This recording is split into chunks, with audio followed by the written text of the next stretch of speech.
Bismillahirrahmanirrahim. Assalamu alaikum. Today's our topic is urinary system, which is the most important system. जिस तरह हमारे पास circulatory system, respiratory system ये सब important है, same उसी तरह यूरिनरी सिस्टम भी हमारे पास इम्पॉर्टेंट है। यूरिनरी सिस्टम नाम से ही पता चलता है कि इसमें यूरिन फॉर्मेशन होती है और यूरिन की एक्सक्रीशन होती है। इसमें हमारे पास कौन कौन से ऑर्गन्स इंक्लूड होते हैं? Those are kidneys, ureters, urinary bladder and urethra. 2 kidneys, 2 ureters and 1 urinary bladder and 1 urethra.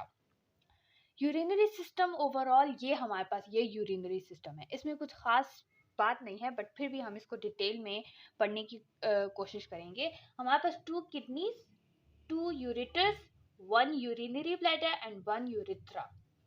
तो ये हमारे पास टोटल सारा यूरिनरी सिस्टम है। हम वन बाय वन एक एक पार्ट को डिस्कस करेंगे। फर्स्ट ऑफ ऑल हम डिस्कस करेंगे किडनीज को। किडनी की लोकेशन को फर्स्ट ऑफ ऑल हम डिस्कस करेंगे। किडनी की लोकेशन में हमारे पास 2 पॉइंट्स है। हम ये कह सकते हैं kidney is present in hypochondriac region. अब हाइपोकॉन्ड्रिक क्या है? अब हमारे पास एब्डोमेन में कितने रीजन्स होते हैं? 9 रीजन्स होते हैं। These are the 9 regions of abdomen. Hypochondriac इसका मतलब क्या है? कॉन्ड्रिक मीन्स डायफ्राम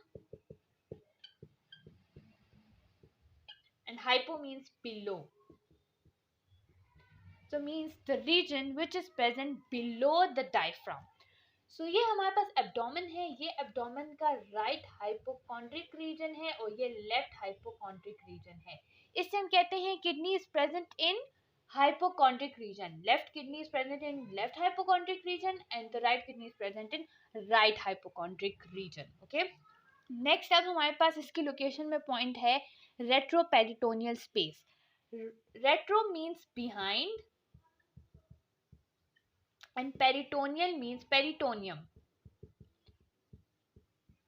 पेरिटोनियम हमारे पास फैटी लेयर है जो हमारे पास एब्डोमिनल ऑर्गन्स को कवर करती है। मीन्स ये हमारे पास ये पेरिटोनियम है और इसके अंदर हमारे पास सारे एब्डोमिनल ऑर्गन्स प्रेजेंट हैं।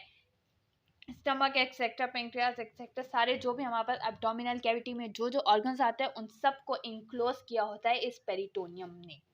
अब जो है बिहाइंड पेरिटोनियम का क्या मतलब है? बिहाइंड पेरिटोनियम का मतलब है कि अब हमारे पास, जैसे मैंने कहा कि ये समझे पेरिटोनियम है, इसके अंदर सारे एब्डोमिनल ऑर्गन्स प्रेजेंट हैं।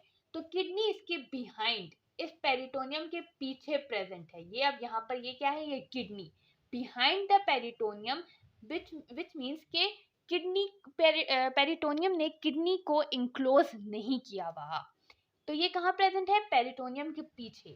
इसलिए इसको हम क्या कहते हैं? Kidney is present in retroperitoneal space. तो ये हमारे पास हो गई किडनी की लोकेशन। एक और इसमें एक्स्ट्रा पॉइंट इंक्लूड करती हूँ। इसको मैं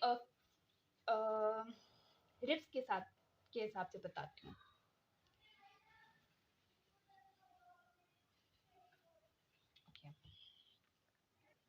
अब हमें पता है कि राइट किडनी जो होती है वो स्लाइटली लोअर होती है देन लेफ्ट किडनी।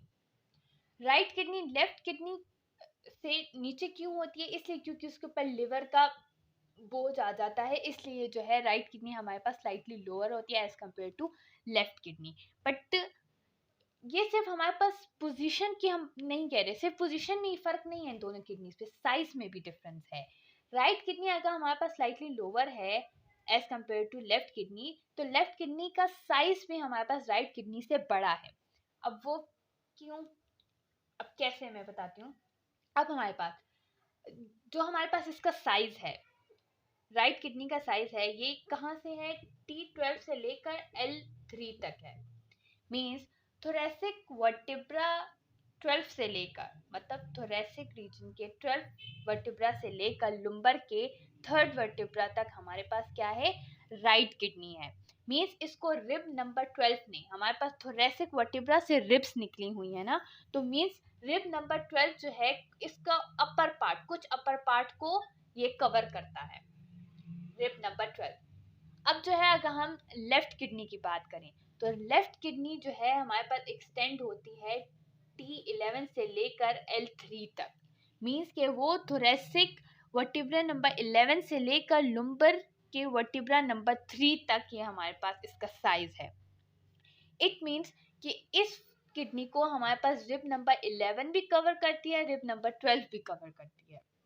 तो अब ये 12 1 2 3 कितना हो गया 4, इसमें कितने इन्वॉल्व हो गए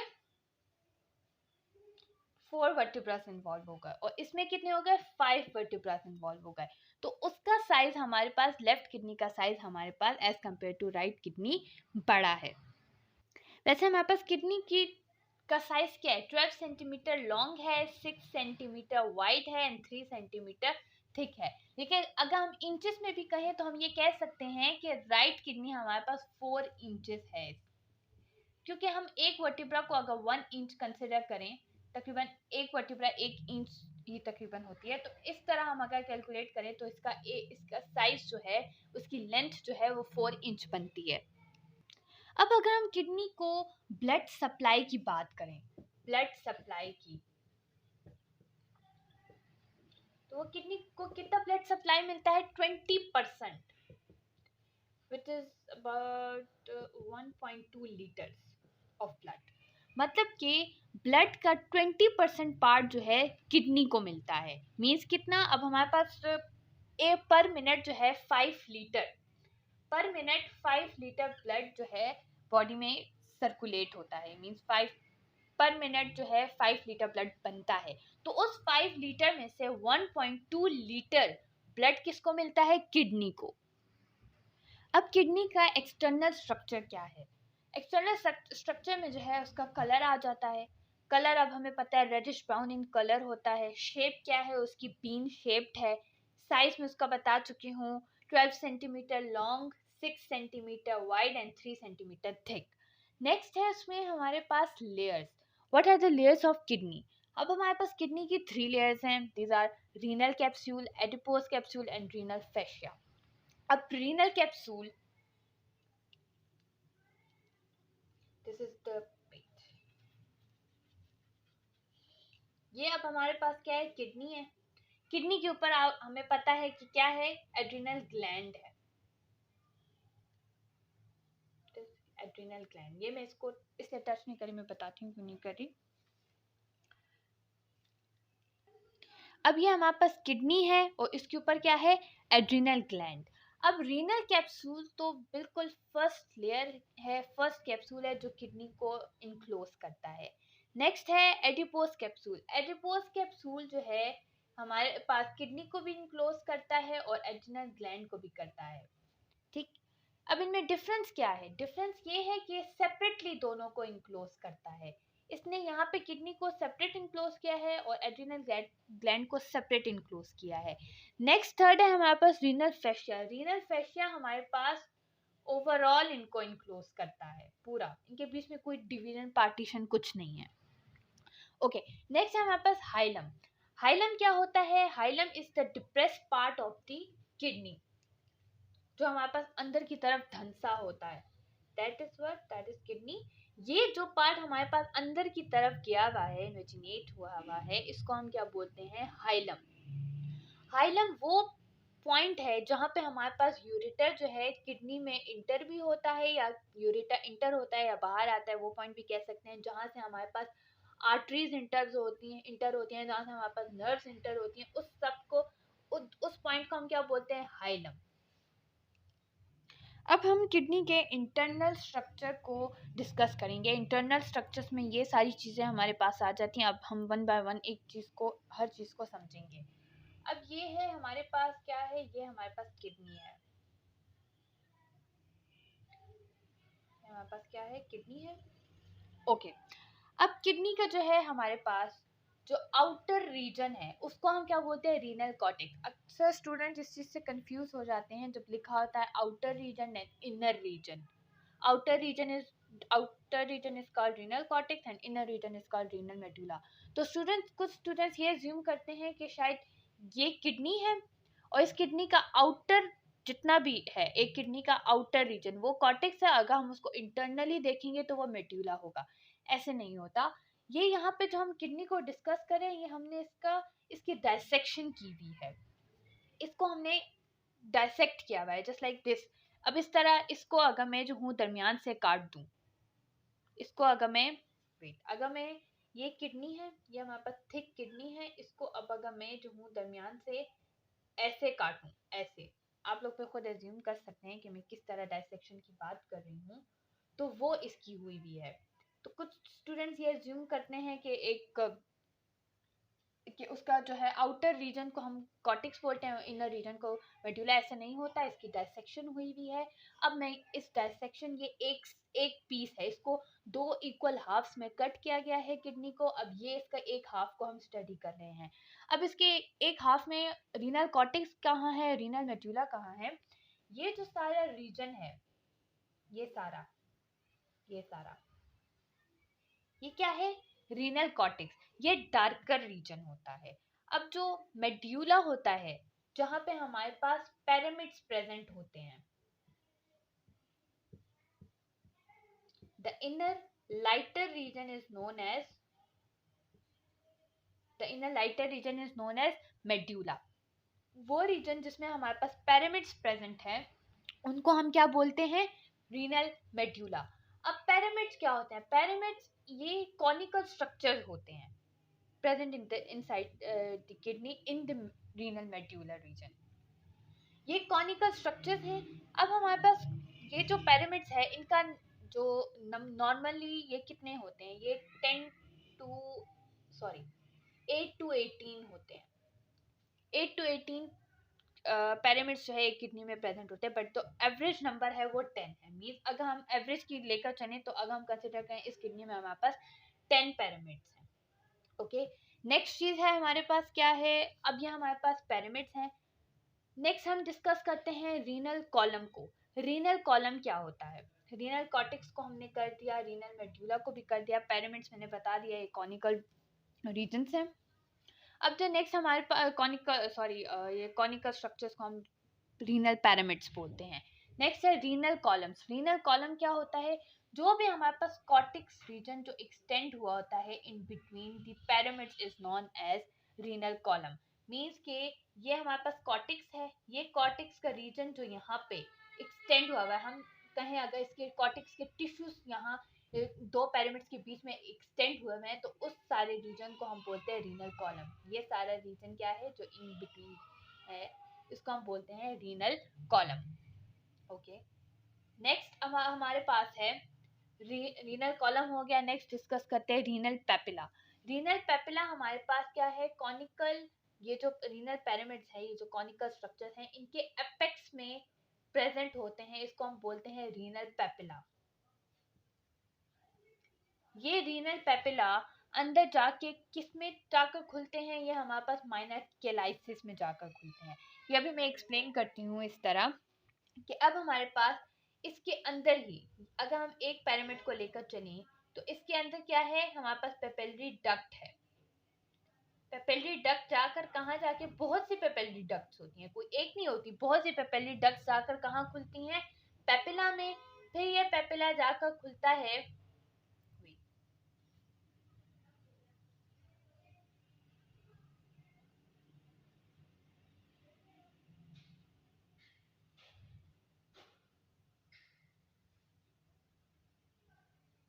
ये हमारे पास सारा क्या है,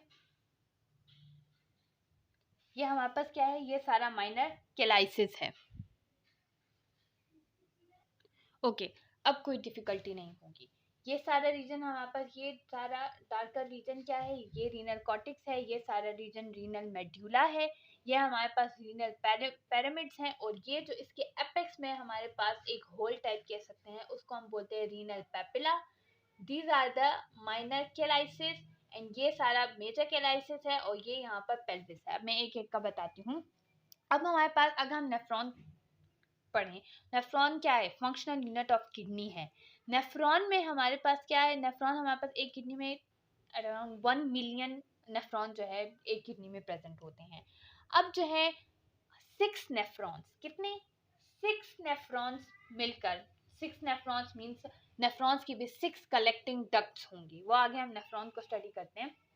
6 कलेक्टिंग डक्ट्स होंगी, तो वो 6 कलेक्टिंग डक्ट जो हैं एक पेपिलरी डक्ट बनाती हैं। क्या, एक पेपिलरी डक्ट। यहाँ पे हमारे पास क्या है, मतलब एक पिरामिड के अंदर जो है हमारे पास बहुत सी कलेक्टिंग डक्ट हो सकती हैं, बहुत सी कलेक्टिंग सॉरी पेपेलरी डक्ट होंगी। वो पेपेलरी डक्ट जाके ओपन होती हैं किसमें, रीनल पेपिला में।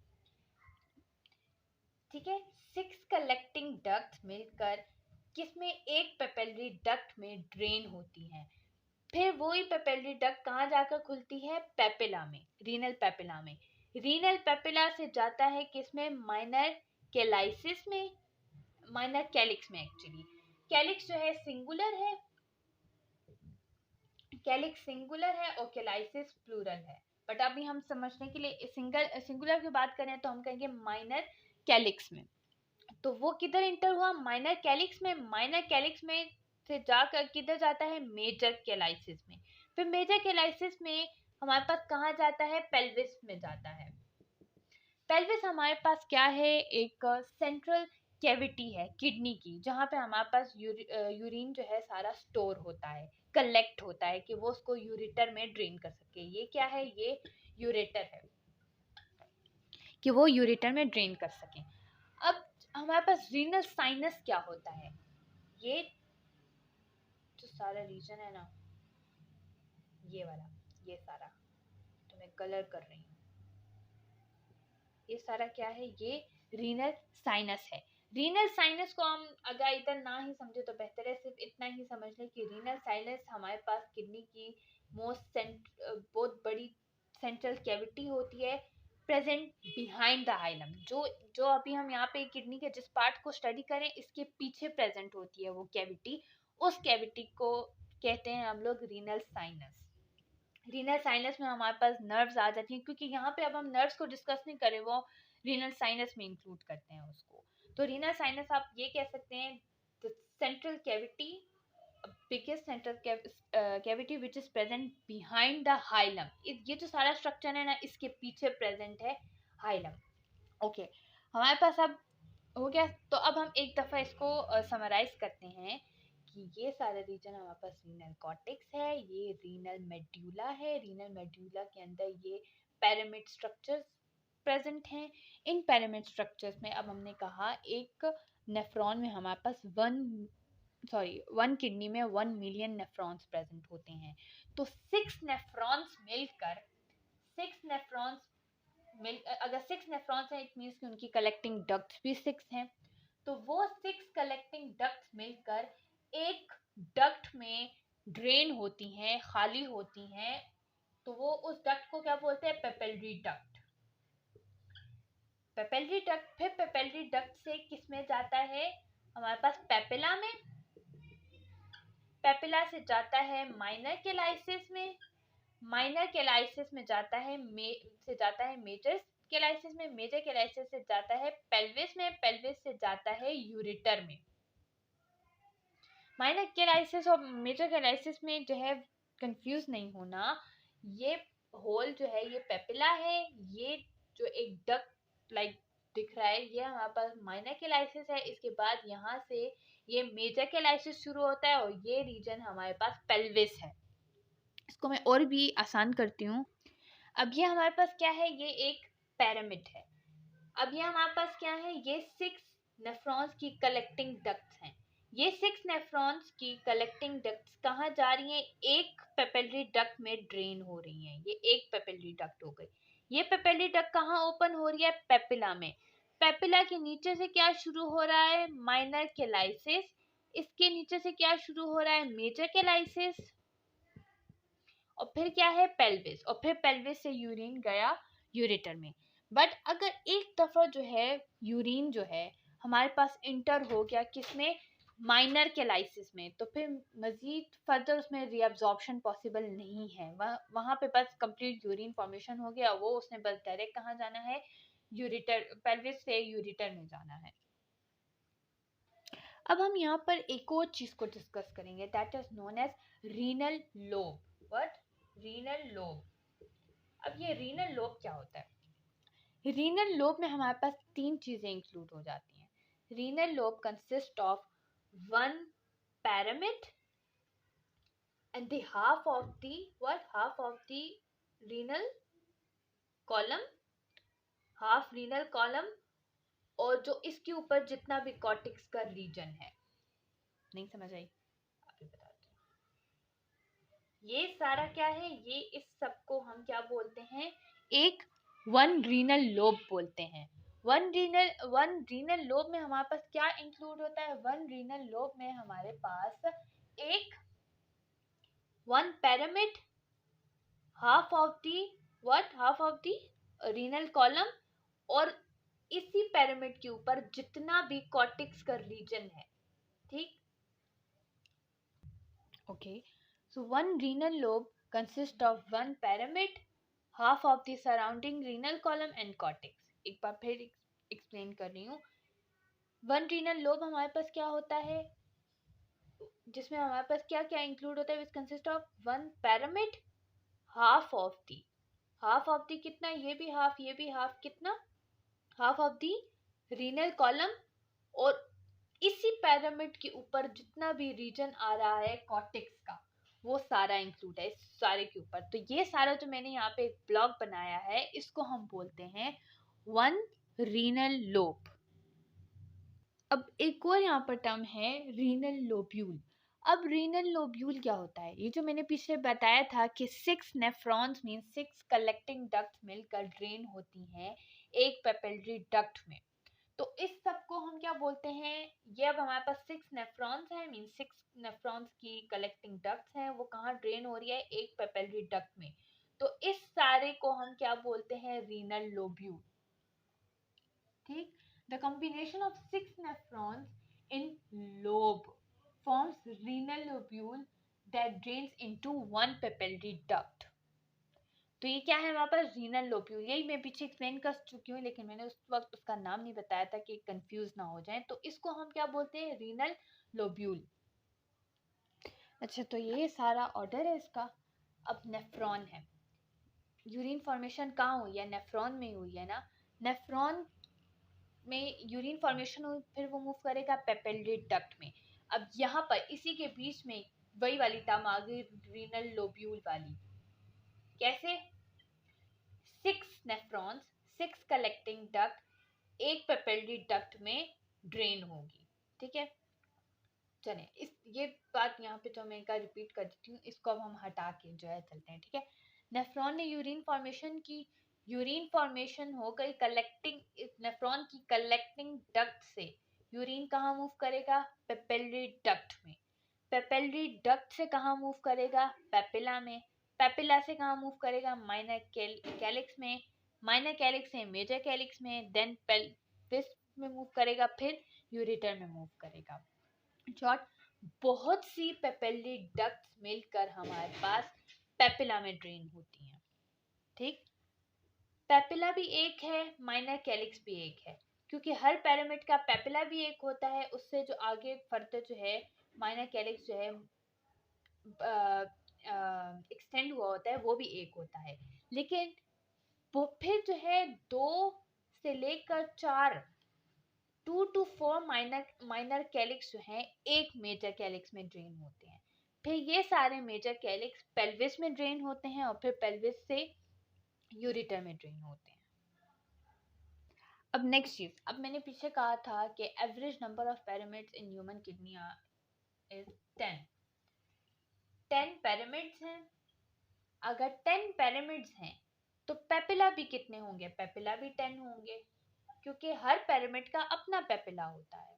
ठीक है, 10 पेपिला हो गए। लेकिन पेपिलरी डक्ट जो है एक पेपिला में बहुत सी हो सकती हैं, क्योंकि हमारे पास नेफ्रॉन 1 मिलियन है, और 6 नेफ्रॉन्स मिलकर एक पेपिलरी डक्ट में ड्रेन होते हैं। तो फिर सोचें, आप लोग अंदाजा खुद ही कर सकते हैं कि एक पेपिला में कितने ज्यादा पेपिलरी डक्ट्स होंगे। ठीक, 10 पिरामिड्स हो गए तो मींस 10 पेपिला होंगे। पेपिलरी डक्ट पेपिला जो पेपिलरी डक्ट ज्यादा भी हो सकते हैं। ठीक है, 10 पिरामिड्स, 10 पेपिला।